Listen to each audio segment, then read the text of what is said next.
Bonjour à tous. Bienvenue pour cette émission sur la vie des saints. Aujourd'hui, Saint Joseph. Une émission un peu particulière, je vous l'avoue, parce qu'on fait, c'est pas uniquement Saint Joseph du 19 mars, mais aussi les Saint Joseph du 1er mai. Saint Joseph travailleur.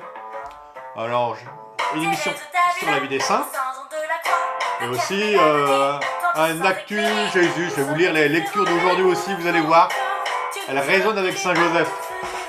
Alors, tout de suite, bonne fête à tous ceux qui regardent cette vidéo, à tous les Joseph évidemment, mais les Giuseppe, les Joe, les Job, les Jos, les José, les José et eux, Joseph, José Maria, Josepha, Joseph, Joséphina, Joséphine évidemment, et Josette, Josiane, aussi Pepita, Pepito, Toté, Youssef, bref. Bonne fête à vous les Joseph. Alors, je vais aller voir et vous lire les évangiles, mais avant un petit mot quand même sur euh, le Joseph que nous voulons traiter aujourd'hui. C'est comme un Joseph travailleur, celui qui a protégé la Sainte Famille. C'est pour ça que je vous les ai mis tous les deux ensemble. Qu'est-ce que ça forme un beau couple, quoi. Ça, c'est quand même, ils sont hallucinants. La Vierge Marie a vraiment bon goût, c'est pour ça qu'elle vous aime tant, hein. Mais si elle avait choisi ce Joseph, c'est pas pour rien, je vous assure. C'est que il partageait entre autres, il avait toutes les qualités humaines, hein, un bon bosseur, un homme droit, juste, puis aussi spirituel. Pas uniquement qu'un gars qui pense qu'à son boulot, mais un gars bien, quoi, droit, et au point que, vous savez, quand il comprend que la Vierge Marie est enceinte et qu'elle porte l'enfant Jésus, quand il veut la répudier en secret, c'est pas du tout, il veut pas la rejeter, hein, il veut pas l'oublier, au contraire, il l'aime tellement. Et puis d'ailleurs, il l'aime tellement, il la comprend tellement, que si la Vierge Marie est enceinte, ça peut être que l'action de Dieu en elle, vous comprenez, hein? Et donc, si c'est l'action de Dieu en elle, alors je me retire sur la pointe des pieds. Vous comprenez que comme si un garçon qui était amoureux, un type bien, quoi, amoureux d'une jolie jeune fille, et cette fille lui dit, tu sais, je crois que je vais rentrer en vie religieuse. Ah. Alors si lui, il est profondément croyant, s'il croit en Dieu, il va lui dire, bah, d'accord, Dieu premier servi, voilà, je me retire sur la pointe des pieds, hein, je te laisse, je te répudie en secret, comme il est dit dans la parole de Dieu. C'est ça, ce secret-là. C'est pour ça que quand l'ange Gabriel, que voici, vient lui dire, alors qu'il est en train de dormir en secret, il rêve. La Vierge Marie, elle n'a même pas besoin de dormir, l'ange Gabriel vient lui dire tout de suite, tu seras la mère du Sauveur. D'accord, d'accord. Mais Joseph, c'est dans son songe. Il y a une pudeur, une fragilité, et en même temps, vas-y, prends la Vierge Marie chez toi, elle sera... D'accord, hop, il ne se le fait pas dire deux fois, hein, et il va devenir le protecteur de la Vierge Marie et de l'enfant Jésus. Et puis après, l'ange Gabriel va aussi réintervenir pour lui dire, fuis en Égypte, ça craint là-bas, il y a des persécutions, c'était pas commode, hein. C'est comme ça que Dieu non seulement a mis les pieds en Terre Sainte, je vous le signale, mais aussi il est parti, il a vécu l'exil Jésus, hein, il est parti jusqu'en Égypte et il est revenu. De ça, on ne sait il y a quelques échos dans la parole de Dieu, mais très peu. C'est troublant, il y a tellement de choses qui se sont passées. Toute cette vie secrète entre Jésus et Joseph, Joseph qui travaillait avec Jésus, Joseph qui était charpentier, ça veut dire quoi? Ça veut dire amoureux du bois, qui travaillait, qui était l'architecte, quoi. Donc c'était un créateur, un artiste. Et Jésus qui apprenait à Joseph, et surtout Joseph qui apprenait auprès de Jésus à essayer de contempler la nature. Mais un Jésus extrêmement obéissant qui suit son Père. Et mourir entre les mains de la Vierge Marie. C'est pour ça qu'il est le patron de la bonne mort. Mourir entre les bras de la Vierge Marie et de Jésus, je peux vous assurer que c'est magnifique. C'est pour ça qu'il faut prier Saint Joseph pour avoir une bonne mort. Dans tous les exemples que Jésus prend par rapport à la nature, par rapport à celui qui réfléchit avant de construire une tour, chaque fois que Jésus évoque tous ces principes-là, je peux vous assurer que ces exemples, ils viennent directement de la vie cachée. Et Joseph a été cet homme si silencieux et en même temps si précieux. Il y a Joseph de la crèche et Jean de la croix. Vous savez, c'est ces deux hommes-là que Dieu a donné à la Vierge Marie pour la protéger, la garder. Elle qui avait une telle mission, c'était d'enfanter Jésus à la crèche et de l'enfanter aussi à la croix, c'est-à-dire de nous le donner. Alors, je voulais absolument aujourd'hui, la Vierge Marie je te mets ici. Mais je voulais absolument vous mettre en parallèle, parce que en ce 1er mai, faire aussi une émission Actu Jésus, parce que en ce 1er mai, on lit les Actes des Apôtres. Et je peux vous assurer que ça ne nous parle pas évidemment de Saint Joseph, mais ça nous parle d'Ananie. Et c'est fou ce que cette Ananie, je trouve, ressemble à Joseph. Tellement obéissant, mais capable de faire des exploits, des trucs incroyables, rentrer dans le silence, mais aussi rentrer dans l'obéissance, puis après agir au nom de Dieu. Je vous relis les actes des apôtres d'aujourd'hui. En ces jours-là, Saul était toujours animé d'une rage meurtrière contre les disciples du Seigneur. Le voilà, Saul de Tarse. Avant d'être Paul, le grand évangélisateur, c'était un grand djihadiste, hein, persécuteur. Je vous lis toute cette parabole, pas du tout une parabole, tous ces faits qui sont extrêmement vrais et comment. Et au lieu de vous mettre Ananie, je vous mets Saint Joseph et vous allez comprendre. Bon, allez.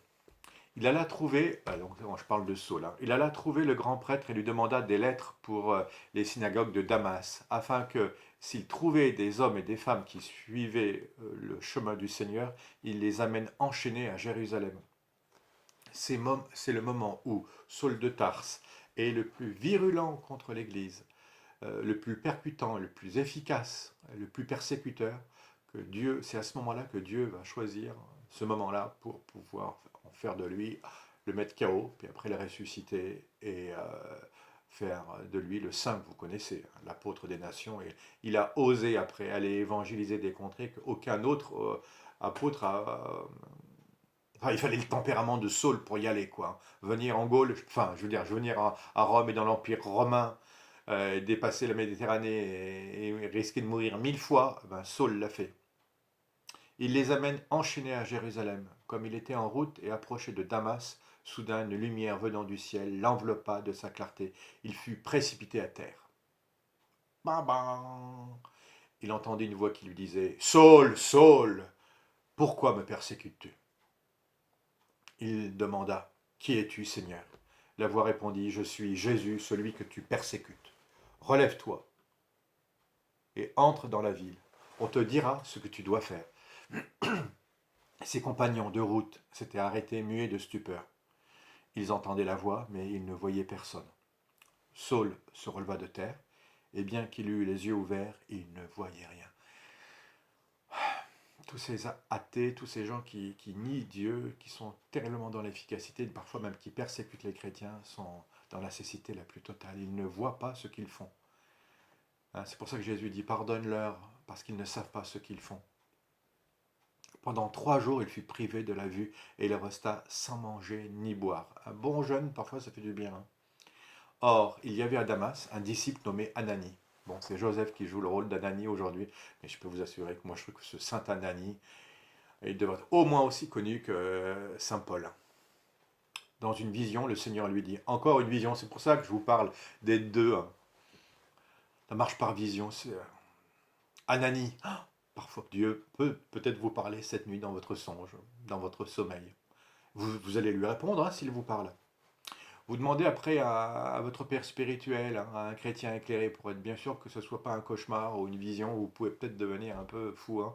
Donc, mais on ne sait jamais, peut-être que ça peut être aussi du bon Dieu. Ananie, il lui répondit, me voici. Ah ça c'est les réponses des chrétiens. Si Dieu t'appelle, vous lui dites, me voici. C'est toujours ce qu'il faut répondre. J'ai besoin de toi pour être prêtre. J'ai besoin de toi. Me voici. J'ai besoin de toi pour être catéchiste. Me voici. J'ai besoin de toi pour changer une ampoule à l'église. Me voici. Enfin bon, que sais-je. J'ai besoin de toi pour... Vous allez répondre, me voici tout de suite. Hein. Le Seigneur reprit, lève-toi, va dans la rue appelée rue droite, chez Jude. C'est super, super clair. Hein. C'est une limite, un GPS chrétien. Tu demanderas un homme nommé un homme de Tarse nommé Saul. Il est en prière et il a eu cette vision. Un homme du nom d'Anania. Tous les deux, il y a le contact. Hein. Un homme du nom d'Anani entrait et lui imposait les mains pour lui rendre la vue. Il faut le faire. Hein. Vous iriez, vous, imposer les mains à un djihadiste? Même si c'est Dieu vous le demandez. Va dans telle cité là-bas. Tu rentres, tu montes et tu imposes les mains. C'est un djihadiste, hein, il revient de Syrie, t'inquiète, il a tué et persécuté des centaines de chrétiens, tout va bien, tu vas aller lui imposer les mains. Moi j'avoue que j'aurais pas la force. Hein. Si Jésus me demande ça, enfin bon, il m'a quand même demandé de lui donner ma vie, hein. Mais c'est vrai que des fois, quand on n'a pas la grâce, on n'a pas la grâce. Mais si il vous le demande, faites-le, hein. S'il vous demande de vous donner votre vie d'être religieux, religieuse, ou que sais-je, missionnaire, laïque, eh ben, s'il vous le demande, obéissez. Parce que à travers vous, il va y avoir des grands... Parce que peut-être que l'Anani n'était peut-être pas un si grand saint que ça. Mais à travers l'obéissance d'Anani, il a... Vous voyez, c'est une succession, une sorte de relais. Lui, il passe un... Non, c'est... Ouais, lui, il passe un truc à lui. Vous voyez, la foi, c'est on se transmet de chrétien en chrétien des actes de foi qui font les grands saints à la fin. Anani répondit, Seigneur, j'ai beaucoup entendu parler de cet homme. Donc il n'est pas fou, Anani, hein, et de tout le mal qu'il a fait subir à tes fidèles à Jérusalem. Il est ici après avoir reçu de la part des grands prêtres le pouvoir d'enchaîner tous ceux qui invoquent ton nom. Ton nom. Hein, vous allez dire, mais attends, mais Jésus, je sais ce que c'est qu'un djihadiste, hein. Moi, j'ai regardé les films à la télé et je suis abonné à BFM TV, hein, d'accord? Et donc, j'ai vu s'il y a un djihadiste dans la cité, là-bas, je sais ce que c'est. Ils se font exploser avec des ceintures et ils tranchent la gorge aux chrétiens. Donc, t'es au courant, hein, Jésus? Mais le Seigneur lui dit, va, car cet homme est l'instrument que j'ai choisi pour faire parvenir mon nom auprès des nations des rois. C'est nous les nations des rois. Et des fils d'Israël. Et moi, je lui montrerai tout ce qu'il faudra souffrir en mon nom. C'est fou ça. Vous trouvez pas? Anani partit donc et entra dans la maison. Ça c'est fort. Là c'est les grands serviteurs. Ils obéissent dans le silence. Et à un moment donné, il faut le faire. D'accord? Il imposa les mains à Saul en disant, Saul, mon frère, celui qui m'a envoyé, c'est le Seigneur, c'est Jésus qui t'est apparu sur le chemin par lequel tu venais. Ainsi, tu vas retrouver la vue et tu seras rempli d'Esprit Saint. Je pense qu'il n'avait pas trop envie de traîner ce jour-là, il est vite reparti, hein. Aussitôt tombèrent de ses yeux comme des écailles et il retrouva la vue. Il se leva, puis il fut baptisé. Donc du coup, il a été obligé de rester. Ah bon, tiens, bon, bah je vais te baptiser. Pouf! Et voilà, au nom du Père, du Fils et du Saint-Esprit, yes. Alors, il prit la nourriture et les forces lui revinrent. Il a fallu même, non seulement qu'il le baptise, mais en plus, il a fallu qu'il mange avec lui. Ah oui, bon, je sais pas, on a beaucoup de discussions avec un djihadiste. Ouais, bon, en tout cas, pendant la discussion, pendant qu'il mangeait, c'est plutôt Saul qui devait discuter. Alors, parle-moi de Jésus, alors, il a fait quoi? Qu'est-ce qu'il a fait? Ah oui, d'accord, d'accord, d'accord. Bon, il lui a fait du caté, quoi, en gros. Alors il prit la nourriture et les forces lui revinrent. Il passa quelques jours à Damas avec les disciples. Ah, vous voyez qu'il a été voir des chrétiens. Lui aussi, après, il est courageux, hein. Il va aller voir ceux qui devaient trancher la gorge. Vous vous rendez compte, quand ils l'ont accueilli, lui. Dans votre groupe de prière, s'il y a un djihadiste qui sonne à la porte en disant Salam alaikum et tout ça, je viens vous voir, vous le prenez dans votre groupe de prière, hein, vous n'allez pas me le mettre dehors, hein. Bon, allez. Il passa quelques jours à Damas avec les disciples et, sans plus attendre, il proclamait Jésus dans les synagogues, affirmant que celui-ci est le Fils de Dieu. Quelle belle histoire, mes amis, quelle belle histoire. Bon, eh bien ça, c'était Anani, mais ça, c'était aussi surtout Saint Joseph qui travaille. Mettez toute votre énergie, toute votre bonne volonté et tout ce que vous savez faire au service de qui? Du bon Dieu et de la Sainte Vierge. Ça va ensemble, c'est le mois de mai.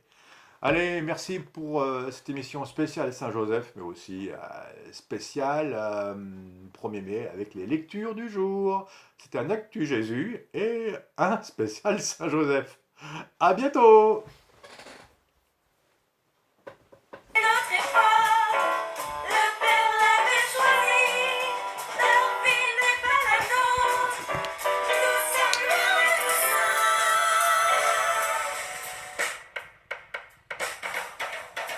Chacun a son destin.